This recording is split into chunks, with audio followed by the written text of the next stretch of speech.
He does news for a living out of Washington, D.C. He is Olivier Knox. He is the chief Washington, D.C. correspondent for SiriusXM. You can follow him on Twitter at Knox, Knox. Olivier, top of the morning to you. How are you?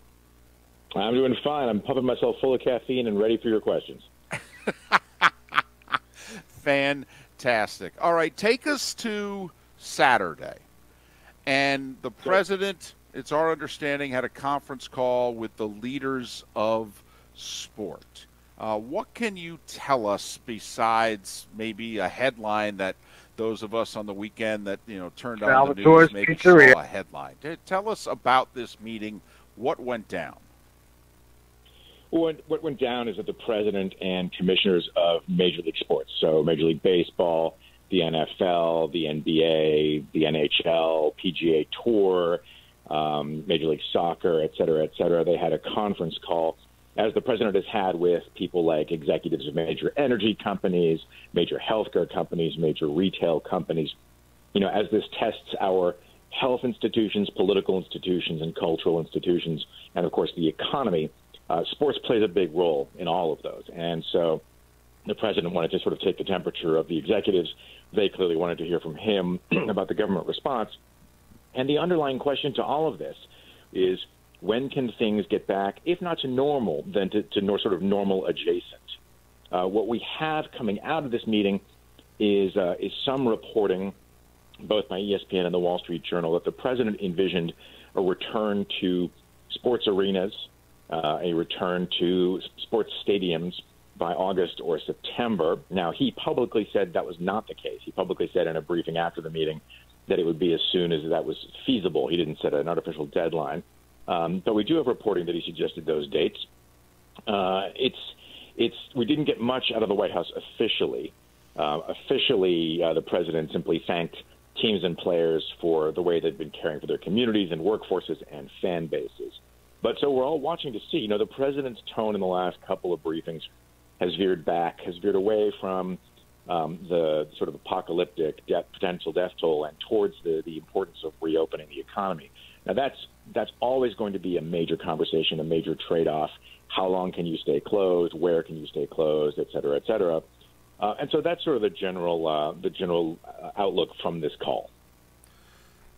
Olivier, as you mentioned, sports is a big part of what we do in this country, and the president's aware of that.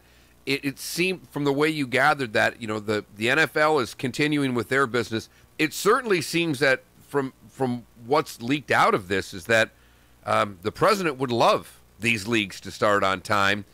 Was there any backlash from the leagues at all about this meeting, or anything that they led you to believe that things wouldn't start anytime soon? Well, I don't know that I've seen anything formal since this conference call happened.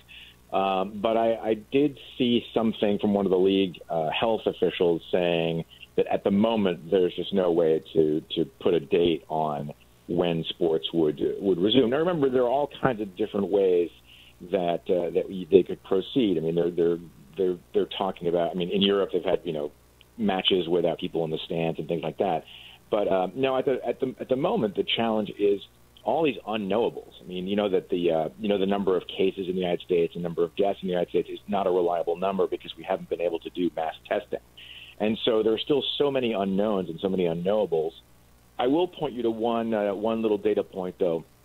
One other thing that happens in sports arenas and stadiums is political rallies, and the president loves those. And he hasn't scheduled any for a while.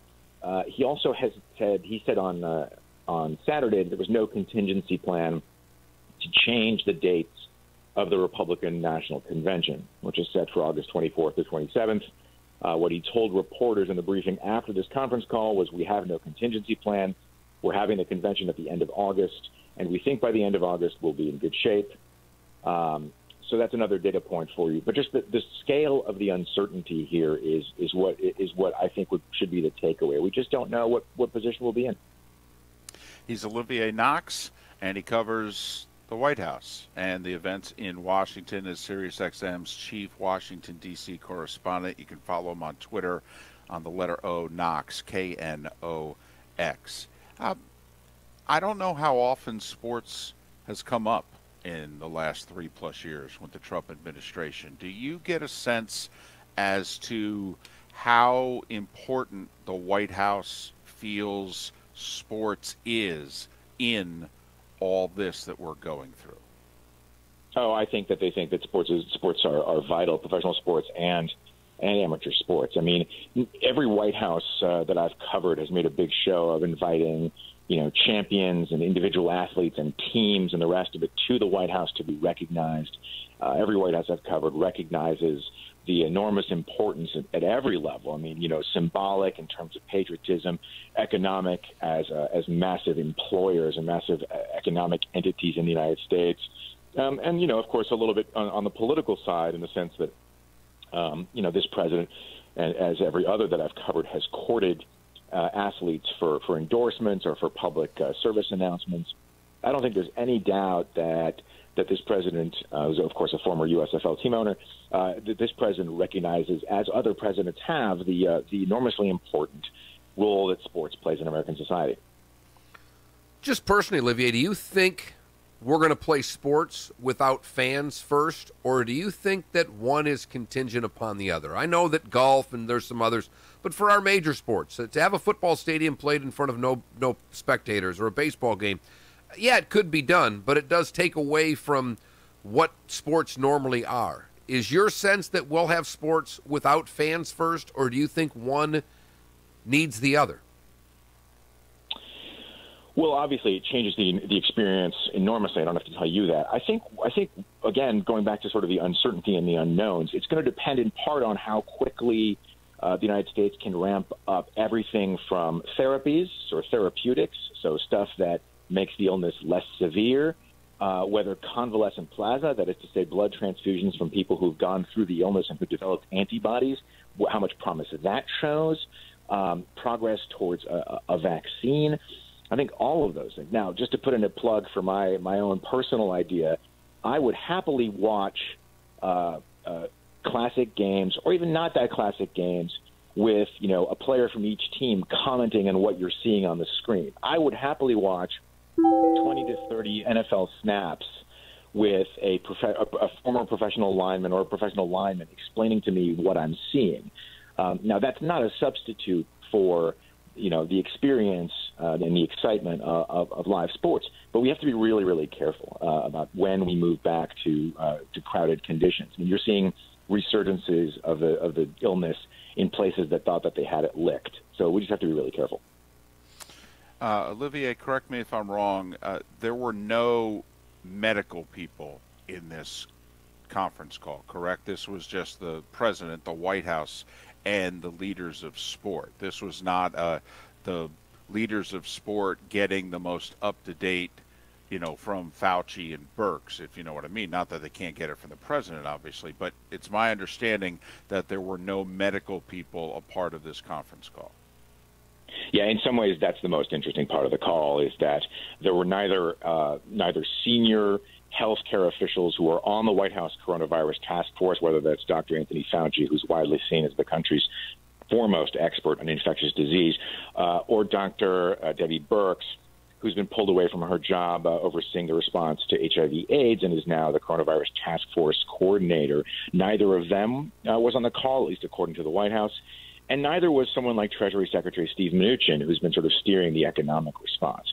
And so in some ways, one of the most interesting things about this call was that neither of those camps was represented. Instead, we had Kellyanne Conway, who's a senior advisor to the president, and we had Rudy Giuliani's son, Andrew, who works in the Office of Public Liaison, sort of part of the communications operation at the White House. So if the commissioners had a question, they certainly couldn't ask it of two of the most prominent healthcare experts in America. So I guess, with that being said, what then was the point? I mean, if you don't have on the health people and you don't have the economic, and I understand the president's on, but, I mean, thank goodness Mike Francesa was on the call or we'd have never gotten anything done. What was the point of this call if you don't have the people on either the health side or on the economic side? Fair question. And I think part of it is that they're doing this campaign at the White House where they are checking in with what I'll call stakeholders. So they're checking in with major parts of American society. They've talked to major retail owners. They've talked to major energy executives. And so they've talked to healthcare and health insurance executives as well. It's not as clear that there was an ask or a give here in this meeting, but it also could set the stage for something down the road. I mean, I'm sure both sides, I'm sure each camp wanted to sound the other out. I'm sure the president wanted to know how professional sports are doing from an economic perspective, and I'm sure they wanted to know, hey, what are you hearing from your experts? I mean, how long is this stay-at-home business going to last? One other thing I'd point out, though, is that governors have the most authority here. And so even if the president says, okay, well, I think it's safe to go back to, let's say, a no-fans version of sports, it's still going to fall to the governors of the 50 states to decide whether and when to relax their own stay-at-home orders. I think now, I know that the disease is in all 50 states and all 50 states, D.C., and 4 territories. I think all but 8 or 9 states have stay-at-home orders. And so we'll have to watch the governors. In some ways, when it comes to, say, restart of the NFL, someone like California Governor Gavin Newsom's more important than the president. Olivier, thanks so much for your time and your insight. Stay safe. All the best to you and your family, and hopefully we can talk again soon. Anytime, you guys. Just, the word. Olivier Knox.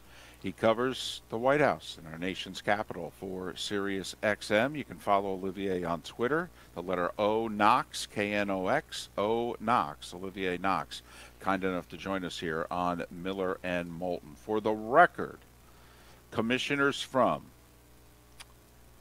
NBA, NHL, WNBA, Major League Baseball, NFL, MLS, PGA Tour, LPGA Tour, WWE, UFC, NASCAR, IndyCar, and the Breeders' Cup was represented. Breeders' Cup is a fall horse racing event, usually November, early. So right now, Mark, NASCAR races have been canceled / postponed. PGA Tour, LPGA Tour events have been canceled, postponed. And they could, in theory, just start up at any time. But right now, Mark, I believe August 23rd is the earliest rescheduled major sporting event, the Indy 500. August 23rd right now is the earliest schedule. Now, the UFC is still fighting, and in fact, they're expected to announce sometime in the next couple days where their next card is being held, and the word is it's going to be someplace out west. UFC 249 coming up in a little less than 2 weeks. Dana White's, I know. WrestleMania happened over this past weekend in their studios in Orlando. Florida, right? Where out west does UFC think they're going to have an event? Sure as hell is in California. Well, actually, yeah. How? It's where thank you. How? We talked about the NFL draft, David. That it looks as if ESPN and the NFL Network are going to combine to do draft coverage. And one of the main reasons behind that is the 2 studios that the NFL Network have are in New Jersey and in California, where they're closed. You can get into Bristol on limited basis. I know. But that's why the NFL has already made this plan. So I would love to hear from Dana White as to how the hell he thinks he's going to do this. I've heard Nevada. I've heard even the San Jose area. Okay, that was in a story that's been out in the last 18 hours. So, but Dana White has kept, under wraps for as long as possible the places that they are considering, because they know they're getting backlash from this. But the UFC is still going to, and Dana White, who's a supporter of the president, FOP, friend of the president, and he consulted with President Trump a month ago about, hey, what do you think I should do? And the president's like, keep going forward. And that's why he went forward with that event a couple of weeks ago, which was out of the country. And he's continuing to keep on keeping on. UFC 249 scheduled for a week from Saturday.